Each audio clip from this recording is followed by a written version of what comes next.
Hello students, आज की class में आपका स्वागत है।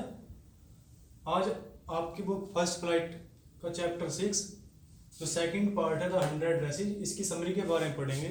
पहले इंट्रोडक्शन बता देते हैं। जैसा कि इससे पहले वाले पार्ट में आपने पढ़ा था कि जो लड़की थी वांडा, वो स्कूल छोड़कर चली जाती है क्योंकि उसकी जो क्लासमेट थी पैगी और मैडी, वो उसको ज़्यादातर चिढ़ाती रहती थी। तो अब आगे क्या होता है उसको हम डिस्कस करेंगे। तो पहला पॉइंट है, इसमें हम पॉइंट के आधार पर डिस्कस करेंगे।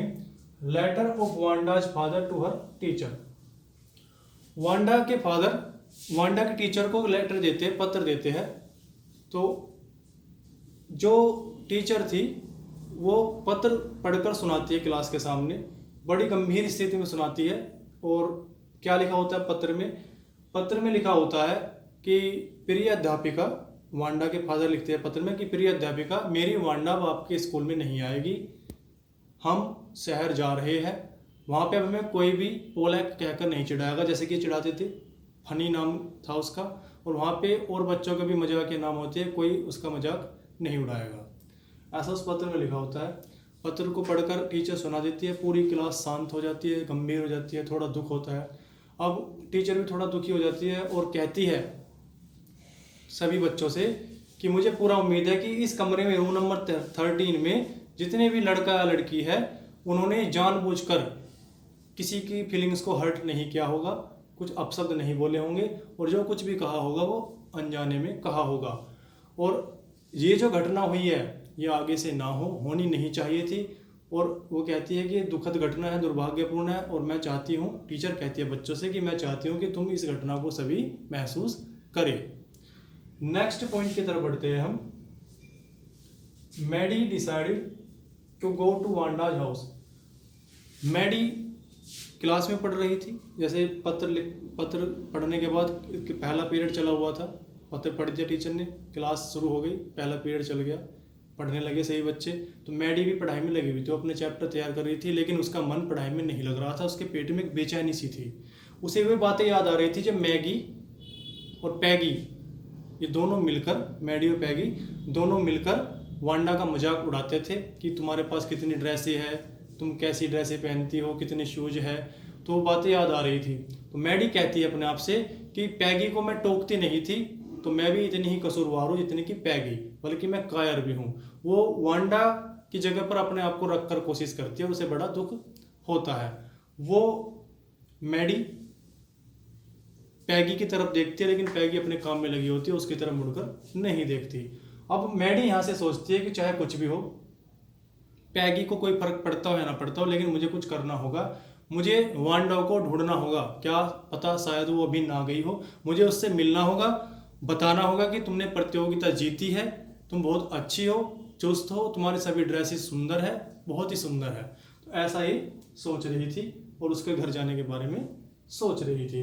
नेक्स्ट पॉइंट है disappointment for Peggy and Maddy. अब यहाँ पे क्या होता है, जैसा ये सोच रही थी मैडी की, पैगी भी ये सोचे कि पैगी भी उसके साथ वांडा के घर चले। तो छुट्टी होती है स्कूल की और पैगी मैडी से मिलकर कहती है कि चलो देखते हैं चलकर कि वो लड़की शहर छोड़कर गई है या नहीं। तो मैडी बड़ी खुश होती है। अब ये चल देते हैं बोगिन्स हाइट की तरफ, जो पहाड़ी पे था। रास्ते में पैगी मैडी से कहती है कि मैंने उसको, अच्छा हुआ कि मैंने उसको विदेशी कभी नहीं कहा, मैं तो उसको बुद्धू समझती थी, मुझे ये नहीं पता था कि वो इतना जान जाएगी या उसमें इतनी समझ होगी कि हम उसका मजाक उड़ा रहे हैं। लेकिन वो बुद्धू नहीं थी, वो बड़ी समझदार थी, और उसने देखो कितनी अच्छा कला बनाई थी, वो ड्राइंग जो बनाई थी। तो मैडी चुप रही, वो शांत रही। उसे ये उम्मीद थी कि हम उसको ढूंढ लेंगे, वांडा को ढूंढ लेंगे। वो शांत रही और हम उससे कहेंगे कि तुमने प्रतियोगिता जीती है, उसे बधाई देंगे, तुम बहुत अच्छी हो, हमें बहुत दुख है जो तुम्हारे साथ हुआ, आगे से ऐसा नहीं होगा। अगर कोई तुम्हारा मजाक उड़ाएगा तो मैगी और जो ये थी लड़की मैडी और पैगी, हम ये कह रही है कि हम लड़ेंगे वांडा के लिए दूसरे बच्चों से। चलते रहे वो, उन्हें अंधेरा होने से पहले पहाड़ी पर पहुंचने की उम्मीद कर रहे थे, तभी उन्हें एक वाइट कलर का एक छोटा सा मकान दिखाई देता है। उसकी तरफ इशारा करते मैडी कहती है कि शायद वो उसका घर हो। तो घर में बहुत तिनके, घास के तिनके बिखरे हुए थे इधर उधर, और जो है मतलब छोटा सा घर था सफ़ेद कलर का, जिसे देखकर इन दोनों को वांडा की ड्रेस याद आती थी। घर में इन्होंने नॉक किया, खटखटाया, कोई नहीं बोला। ये आंगन में गए, आंगन में नोक किया, वहाँ भी कोई नहीं बोला। तो इसका मतलब है इन दोनों ने सोचा कि जो वांडा और उसका परिवार था वो यहाँ से जा चुका है। तो पैगी कहती है कि वे जा चुके हैं, अब हम क्या कर सकते हैं। और फिर पैगी कहती है कि जब मैं उसका मजाक उड़ा रही थी, जब मैं उससे उसकी ड्रेसेस के बारे में पूछ रही थी, उस वक्त जो प्रतियोगिता में उसने जो ड्रेसें बनाई थी वहीं से उसको वो विचार आया था 100 ड्रेसें बनाने का, इसी वजह से वो प्रतियोगिता जीत पाई। मैडी बिल्कुल शांत रही। नेक्स्ट पॉइंट की तरफ बढ़ते हैं। Maddy regretted for Wanda. जो कुछ भी हुआ उसके लिए मैगी, जो मैडी थी ये पछता रही थी कि वांडा के साथ ऐसा नहीं होना चाहिए था। उसने पैगी की बातों से अपना ध्यान हटाया, वो उन्हीं बातों के बारे में सोचती रहती थी जो उसके साथ हुआ था। और उसने ये डिसाइड कर लिया कि अब वो कभी भी गलत का साथ नहीं देगी। जो कुछ भी वांडा के साथ हुआ है उसको तो वो सुधार नहीं सकती, लेकिन कभी भी किसी के साथ दुर्व्यवहार नहीं होने देगी। इस तरीके से उसने डिसाइड कर लिया। नेक्स्ट पॉइंट है letter of Peggy and Maddy to Wanda.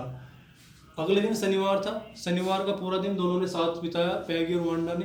अब इन्होंने क्या किया, एक पत्र लिखना शुरू किया जो फ्रेंडली पत्र था, लेटर था। उसमें इन्होंने लिखा मैगी ये इसको वांडा के लिए कि तुम प्रतियोगिता जीती हो, हम तुम्हें बधाई देते हैं, और जो कुछ भी हुआ हम उसके लिए दुखी हैं। इस तरीके का वो पत्र इन्होंने लिखा और उस पर आगे लिखा बोगिन साइड की तरफ इन्होंने मतलब जो उसका एड्रेस था उस पर डाला और लिख दिया कि आगे भेज दीजिए, क्योंकि वहाँ पे तो थी नहीं। कई दिन बीत गए लेकिन पत्र का आंसर नहीं आया। इन्होंने सोचा कि वांडा को शायद मिल गया होगा, लेकिन वो गुस्सा है, दुखी है, तो इस वजह से आंसर देना नहीं चाहती। कई वीक्स और गुजर गए लेकिन आंसर नहीं आया। अब क्या होता है, नेक्स्ट पॉइंट की तरफ बढ़ते हैं। टीचर गोट वांडाज लेटर। क्रिसमस का त्यौहार आ गया था। क्रिसमस की छुट्टी से एक दिन पहले टीचर्स क्लास में आती है और वो कहती है बच्चों से कि देखो मेरे पास वांडा का पत्र है, क्या तुम वांडा को याद है, तुम्हारे बच्चों वो लड़की याद है जिसने ड्राइंग जीती थी, ड्राइंग कंपटीशन। तो सभी बच्चे शांत हो जाते हैं। टीचर कहते हैं कि मैं उसका पत्र तुम्हें सुनाती हूँ, क्या लिखा हुआ है। तो उस पत्र में क्या लिखा हुआ था, उसमें लिखा था प्रिया मेसन या मिस मेसन, उसमें लिखा हुआ था। और कहती है कि रूम नंबर 13 के सभी बच्चे कैसे हैं, और ये कहती है कि उस रूम नंबर 13 में जितने बच्चे हैं सभी एक एक ड्रेसें ले सकते हैं, जो मैंने 100 ड्रेसेज बनाए थे, क्योंकि मेरे जो नया मकान है उसमें 100 ड्रेसें मेरे पास नहीं है और सभी लाइन से लगी हुई है। और फिर वो बताती है कि जो ग्रीन ड्रेस है जिसमें रेड डेकोरेशन है वो पैगी के लिए है, और जो ब्लू ड्रेस है वो मैडी के लिए, वो उसको ले ले। अब यहाँ से क्या होता है कि जो पैगी और मैडी है वो अपने अपने ड्रेसेस संभाल कर घर की तरफ चल देती है। नेक्स्ट पॉइंट है ड्रेसेज फॉर मैडी एंड पैगी। अभी बताया आपको कि दोनों लड़कियां अपने अपनी ड्रेसेज जो वांडा ने उनको दी थी उनको लेकर घर चल देती है, जो पिक्चर बनी हुई थी। ठीक है, रास्ते में पैगी मैडी से कहती है कि इससे साबित होता है कि वांडा हमें पसंद करती थी और उसने हमें पत्र का आंसर इस तरीके से दिया है। तो मैडी कहती है हाँ हो सकता है कि शायद उसका यही तरीका हो पत्र का आंसर देने का, लेकिन मैडी थोड़ा दुखी थी क्योंकि वो जानती थी कि उस लड़की से कभी नहीं मिल सकती।